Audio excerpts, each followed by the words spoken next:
Hello everyone and welcome to MX Gaming. I am of course Phoenix, and today we are going to be looking at the Exploration Cruiser, the Exploration Cruiser Refit, and the Exploration Cruiser Retrofit. So let's get down to it, shall we? Beginning with the Exploration Cruiser, you can obtain the ship once you reach level 30 or the rank of Captain. This is a Tier 4 ship, and it comes with the following bridge officers: 1 Lieutenant Tactical, a Commander Engineer, a Lieutenant Engineer, and a Lieutenant Science. For consoles, you have 3 Engineer, 2 Tactical, 2 Science. For weapons, you have 4 weapons, 3 aft weapons, a base hull of 32,500, a shield modifier of 1, a base crew of 1,000, a base turn rate of 6, impulse modifier of 0.15, and inertia rating of 20, and you get 4 device slots for this. Because it is a cruiser, you get +5 to all power levels, and you get the abilities of the communication array abilities, which is strategic maneuvering, shield frequency modulation, weapon system efficiency, and attract fire. You also get 3 different variants on the Galaxy class, on the Exploration Cruiser. First off is obviously the Galaxy class, second is the Envoy class, and then you get the Celestial class as well. Next up is the Exploration Cruiser Refit. For bridge officers, you have a Lieutenant Tactical, a Commander Engineer, a Lieutenant Engineer, a Lieutenant Science, and an Ensign Science. So they gave you an extra Science bridge officer. So this ship is more geared towards engineering and science class than it is tactical. So for consoles, again, you have 3 engineering, 2 tactical, and 3 science. So they gave you an extra science, which further confirms my statement that it is more geared towards science and engineering than it is tactical. So for 4 weapons, you have 3 aft weapons, a base hull of 32,500, a shield modifier of 1, base crew of 1,000, a base turn rate of 6, impulse modifier of 0.15, inertia rating of 25, which is 5 more than the Exploration Cruiser. And again, because it is a cruiser, you get +5 to all power levels. You get the cruiser communications array, which is strategic maneuvering, shield frequency modulation, weapon system efficiency, and attract fire. You could purchase this ship beforehand for 1,500 Zen, but they've changed it. This ship and the Exploration Cruiser Retrofit and the Dreadnought Cruiser are all now into a package, and you can purchase them in that package for 4,000 Zen. This ship comes with a universal console, which is called the Antimatter Spread, and when you activate it, it does the following. Does PBAOE, Placate, Confuse, and Debuff Perception. It has a 5-kilometer radius. It does minus 4,850 perception for 12 seconds, +1 confuse for 12 seconds, +8 for 12 seconds, and disables area map for 12 seconds. So you can use this for, use this to confuse your enemies, and they won't be able to use their map and everything like that, and use their starship sensors. So you can go and you can and hit them a little harder for 12 seconds at least. Next up is the Exploration Cruiser Retrofit. You can obtain this ship once you reach the rank of Vice Admiral, and it's a Tier 5 ship. Starting with the bridge officers, you have a Lieutenant Tactical, a Lieutenant Commander Engineer, a Commander Engineer, a Lieutenant Commander Engineering, an Ensign Engineering, and a Lieutenant Science. For consoles, you have 4 engineering, 2 tactical, and 3 science. For weapons, you have 4 and 4 aft, a base hull of 40,000, shield modifier of 1, base crew of 1,000, base turn rate of 6, impulse modifier of 0.15, and inertia rating of 25.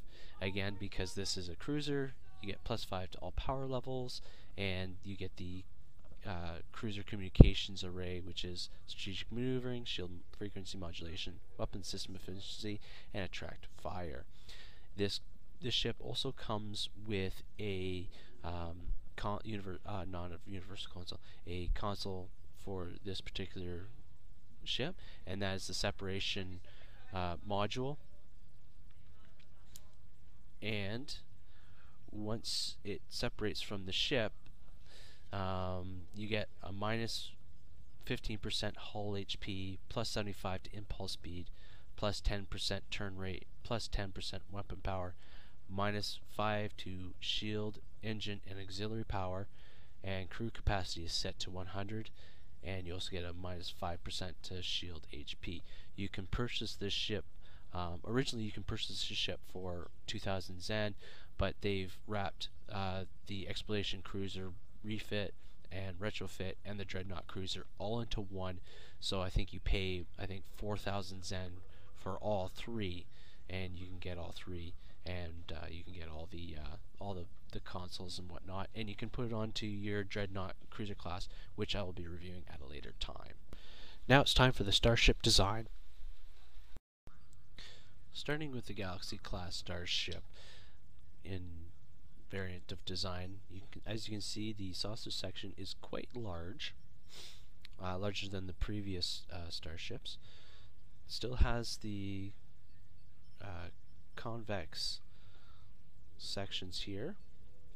The neck is a lot thicker. Now it starts fairly thin at the front but widens near the back here. You have your impulse engines on the saucer as well as the neck, so you have 3. The deflector dish is, I guess, oval in shape. Let's zoom in on that. There we go. So you have oval shaped. The hull here, I don't know how to describe the hull here.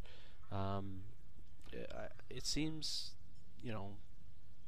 fairly thick and rounded. Nice rounded hull here. And it does have a slight smooth surface or flat surface here on the top. Then you have your pylons, which are just basically just a long thing that go up, which the warp nacelles attach to, and the warp nacelles are just regular warp nacelles. We're all used to this ship, well, most of us anyways. I grew up on this ship, so so that's the Galaxy class. I'm pretty sure my description hasn't really given this class any justice. Anyways, let's move on to the Celestial class. This class is probably closer to the Ambassador class before they actually released it.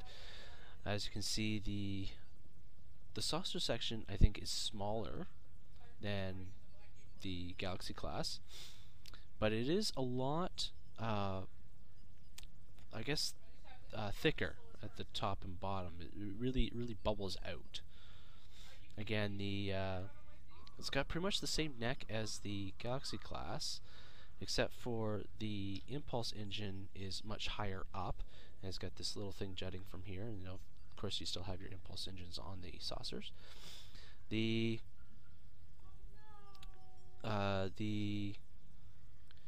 deflector dish is a lot more rounded and a lot smaller, whereas the Galaxy class is kind of more squished in and ovaled. Then you have the body, which is, I'm going to say, is almost fairly similar to the Enterprise D. I think maybe this section right here, it's a lot more, is curved and a lot more flat at the bottom here. The pylons here, they sweep right out they kind of sweep back a bit, but they sweep right back, and they're right attached to the hull. There's none of this back end thing here. And then you have the warp nacelles, which are like cylinder in shape, really cylinder in shape. They do widen at the end, but they're pretty much a cylinder. Alright, next let's go to the Envoy class.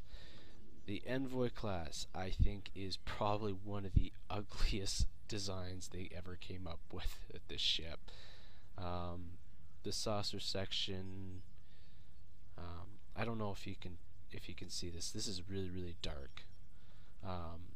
So the saucer section is probably about the same as the Celestial class, although it's more. It's not as bubbled, but it's got layers. Right. So the neck piece, I don't even know how to describe it. It's long.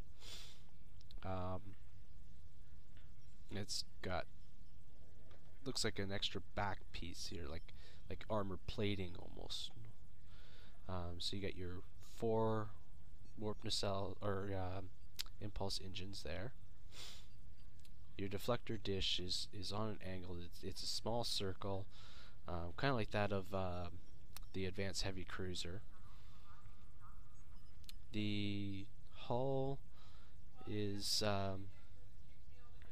I think it's smaller than the other two. It appears to be smaller. I could be wrong on that, but it's most definitely, I don't know. It's different. That's for sure. I again, when it comes to this hull, I'm not sure how to describe it. The pylons, again, kind of like the Celestial class. They come right from the hull. There's none of that back piece. Now they do have. Looks like they took kind of like a bit of a design here and have that hole cut out there, so that it looks kind of neat. And then you have the warp nacelles, which are I don't know, it's kind of interesting. It's like at the back here at the bottom, it's like they just forgot to put some plating there and they just went with it, which is kind of strange. I think the Envoy class is a lot longer than the other 2 classes or variants. I should say variants, not classes. But yeah. So I don't know. Like I said, this is an ugly design. I don't like it at all. But I don't design starships, so these are just my opinions. So next we're going to the Exploration Cruiser Refit, and this. Okay, so let's begin with the saucer. The saucer is I think one of the largest ones around. It does have this extra piece here. Again, like the Envoy, is kind of like an extra armor piece. But the neck here, it starts, let's zoom in on the neck. So the neck is not as thin as the Galaxy class, but it's a little thicker at the front, and at the back it sweeps all the way, pretty much almost to the end. And I really like how they did that. It's kind of it makes it sleek, makes it very sleek, and I do like the Venture class or the Venture variant here. So going back to the deflector dish here, I think it's smaller, but it's got more of a wide open area. And then at the bottom, it looks like he's got 2 vents or something like that. I don't know. I don't know exactly what that's for, but that's what it's there. Pretty much the hull is the same. I don't think there's very much difference on the hull between the Venture variant and the Galaxy Venture or Galaxy variant. Again, the pylons here. These kind of are more towards the sausage section. They're more thicker at the where it attaches to the hull, and then they get slightly smaller once they get up to the curvature, up to the warp nacelles. And the warp nacelles are, again, they're very much like the Enterprise or the Galaxy variant. So that's pretty much it. But like I said, I do like this variant. It is very, very sleek. It does make the Galaxy class really cool. Even if they even had this on the actual show, I think that would have been really, really cool. Next for ship design is the Exploration Cruiser Retrofit. Now the retrofit, I forgot to mention this, the retrofit only comes with basically 2 or 3 variants. It comes with the standard Galaxy class variant. I'm not sure if it comes with the Venture variant. I don't know. I got the Venture variant first before I actually got the retrofit version.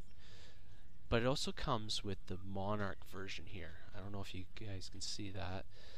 It is a little dark here. It's a lot more, it's got like more edges to it. So this is the Monarch class. So as you can see, here's the saucer section. It looks like it's got the starting of the Dreadnought class. Let's just quickly go to that for a second. Okay, maybe not. Let's go back to Monarch here. There we go. Alright, so there we go. So there's the saucer. It's pretty much like the Galaxy class, except for the back, where it kind of just, you know, where you got these impulse engines sticking right out. You got these ones here, and then you have this one right on the top, and then you got one just underneath of it on the neck there. Again, the neck starts out the same way and comes and is a lot thicker at the back, and it looks more armored at the back of the neck here. The deflector dish is kind of a squished in, is it hexagon? 1, 2, 3, 4, 5. Yeah, hexagon. Yeah, kind of a squished in hexagon. And then you have the hull, which is really blocky, I'm gonna say. It still has the round edges, like the roundness of it, but I find it more. It's got more blocks to it. And then at the back again, you have the blocks there. And the pylons are pretty much the same, except for when you get to it attaching to the nacelles itself. It's kind of got these. It's got this long piece here, and then this small piece attached to it. And then for the warp nacelles itself, it's, I don't know. Again, a little hard to describe, but as you can see, it's quite wide at the front, and then at the back it starts to slim down. And it's kind of got like these little, I don't know, I'm gonna say paddles or fins at the back here, just kind of sticking out. But overall, I think this is a pretty cool looking design. Not as cool as the Venture class, though. I really do like the Venture class. Although I think the white skin on this variant does make it look a little more sharp than this dark color on it. Next on the review is setup, combat, and performance. Before we start a mission and get into some trouble here, I just want to go over my ship build. As you can see, for my 4 weapons, I have all disruptors, beam arrays, and my torpedo, my quantum torpedo. And at the back, I have all disruptor beam arrays as well. These are all Mark 9s, or sorry, Mark 10s, and then this is Mark 11. There's Mark 11, and these ones are Mark 9 10s as well. For devices, I have a shield, weapon, and engine battery, as well as my subspace field modulator. For engineering consoles, I have my neutroniums. Again, I have Mark 11s and then one Mark 10, so I gotta replace that one. Actually, let me see here. Oh, okay, that's Mark 10 as well. Okay, normally I have that extra neutronium on here, but I have this universal. I have the antimatter spread console, which comes with the refit. Yeah, the refit version. And the reason I have this on is, one, to show you what it does, and two, I have also this the saucer separation, and there's as you can see on the bottom there, there's part of set enhanced engineering systems, 2 of 2. So these two, when they're put on the same ship, give you a bonus, and that bonus is enhanced structural systems. So +2 to flight turn rate, +20 starship hull plating, improves energy damage resistance, and +20 starship armor reinforcements, provides kinetic damage resistance. So that's going to help my hull and my shields and whatnot. And then of course I have my shield emitters, which I can't use. Field generators are just way too expensive. And then for technical consoles, I only have the 2, so I have my disruptor induction coils, which are both Mark 9s. Yes, they're both Mark 9s. Need to fix that. Need to get at least Mark 10s if I can. But anyways, and then what you'll see here, I no longer have the Jem'Hadar set. I finally spent the time and got the Solanae stuff, and I changed the warp core to the overcharged warp core.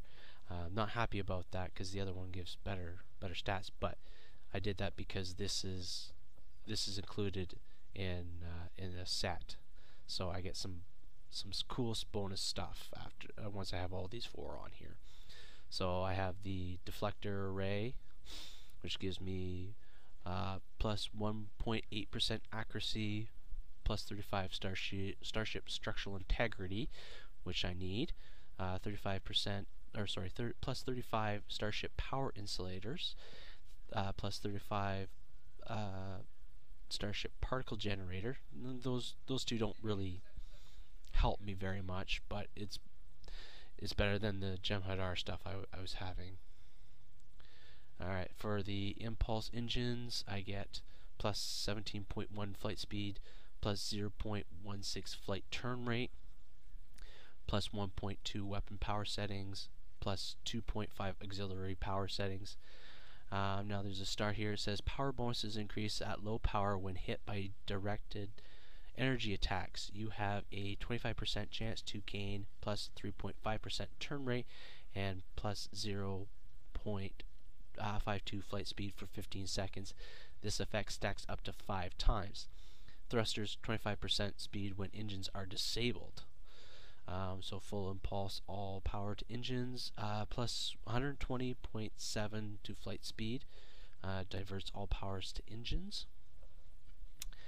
And then here's my warp core, so it gives me plus 5 additional auxiliary power, plus 5 maximum auxiliary power, maximum warp factor is 10, which kind of stinks, but whatever. Plus 17.5 starship subspace or subsystem repair, adds 7.5% of your weapon power to your auxiliary power as bonus power. I'm not that technical when it comes to this sort of stuff, so I might have to do some research on that and figure out what they mean by that.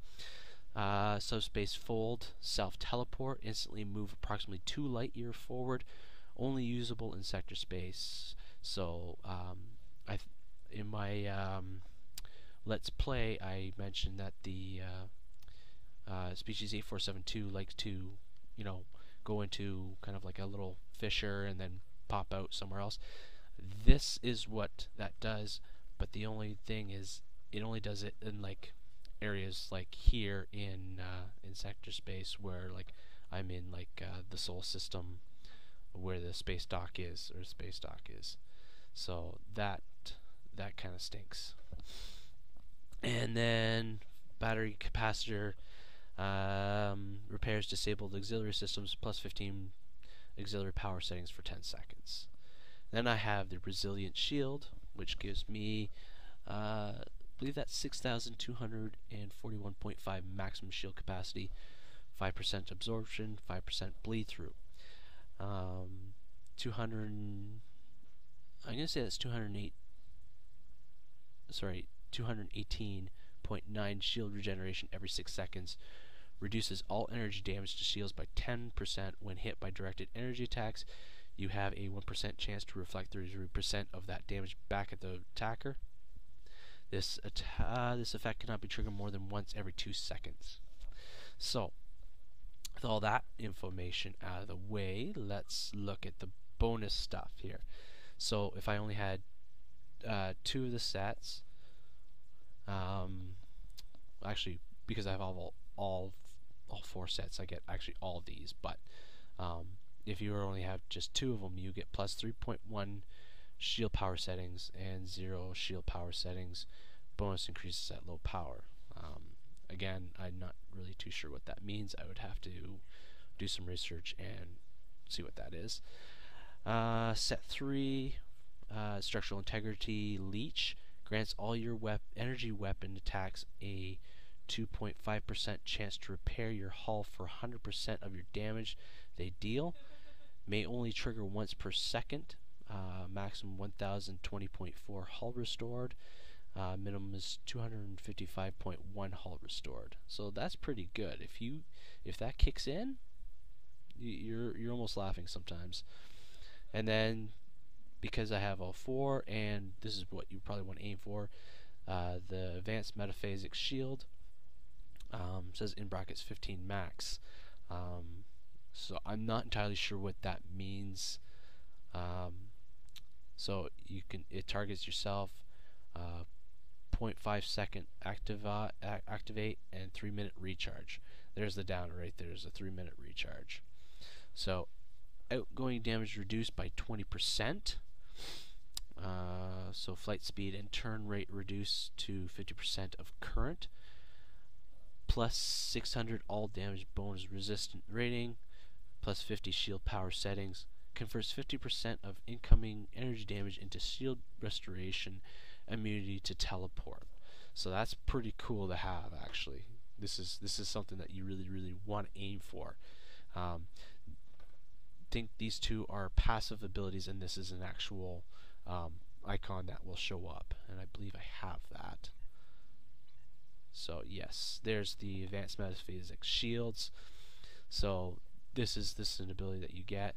Click on it, and you'll have better shields. So let's go look for some trouble, shall we? Alright, so let's get this party started, shall we?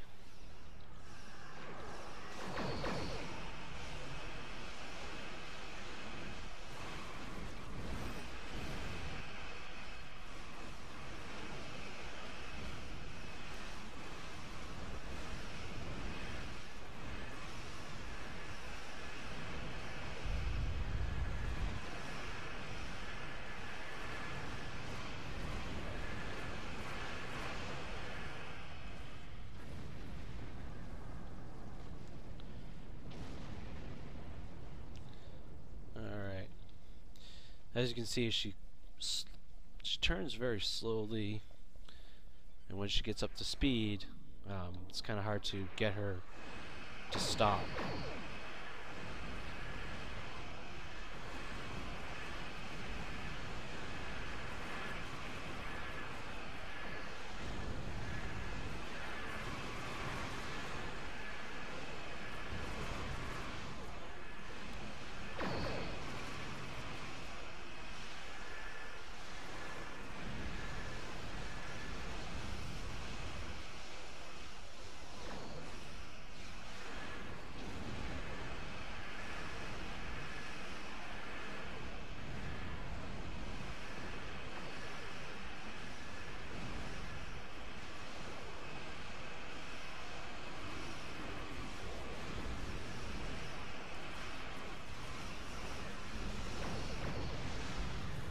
Alright. So I'm going to use the antimatter spread on these guys.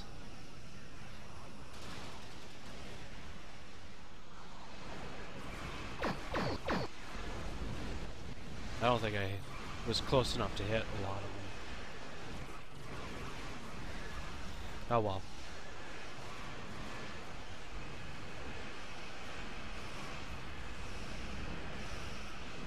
Oop.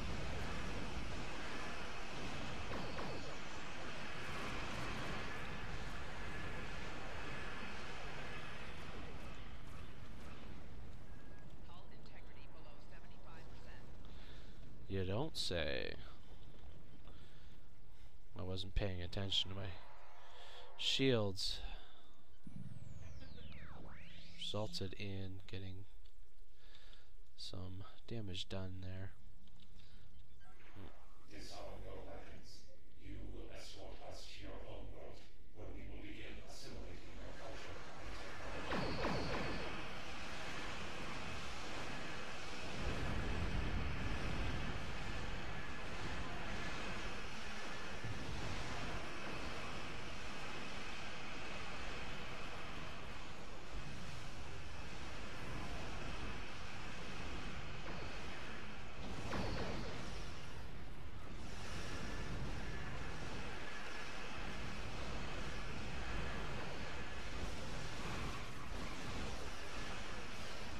Alright, I'm gonna do sausage separation.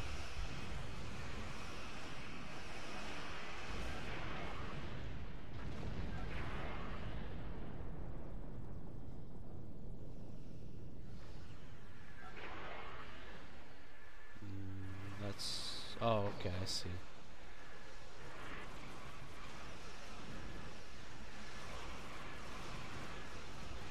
Oh. That's strange.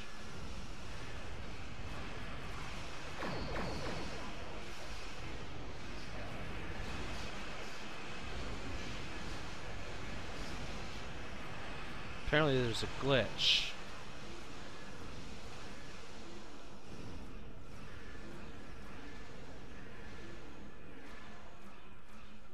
Clearly my thing is right there.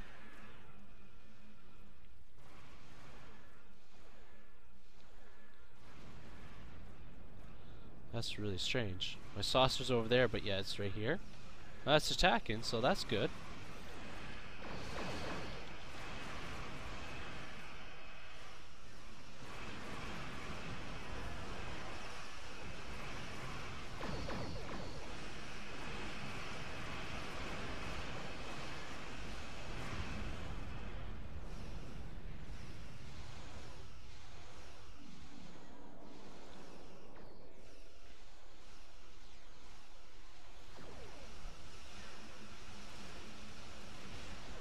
Well, saucer used antimatter spread on its own, which is cool.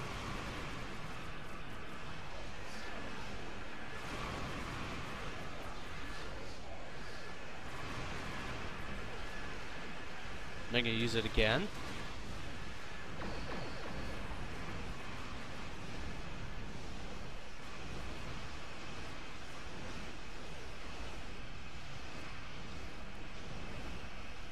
I don't think that touched him. Oh well. That's okay.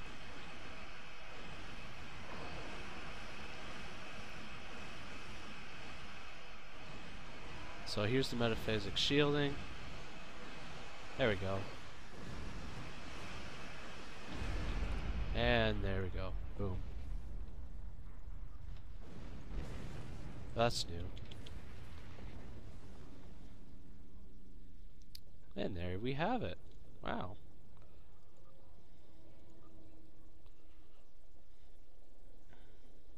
That was a quick run.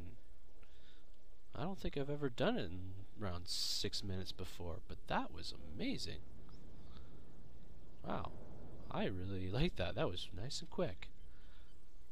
And that's how a run is actually supposed to be run, which I'm really, really happy about.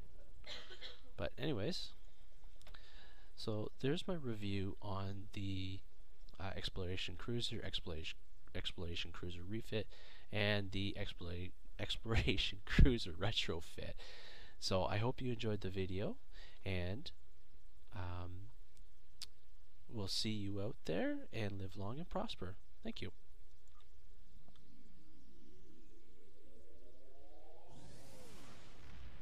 If you liked this video, please give it the old thumbs up. Please post your comments in the comment section below if you'd like me to review a ship. And finally, hit the subscribe button for more upcoming reviews. Thank you.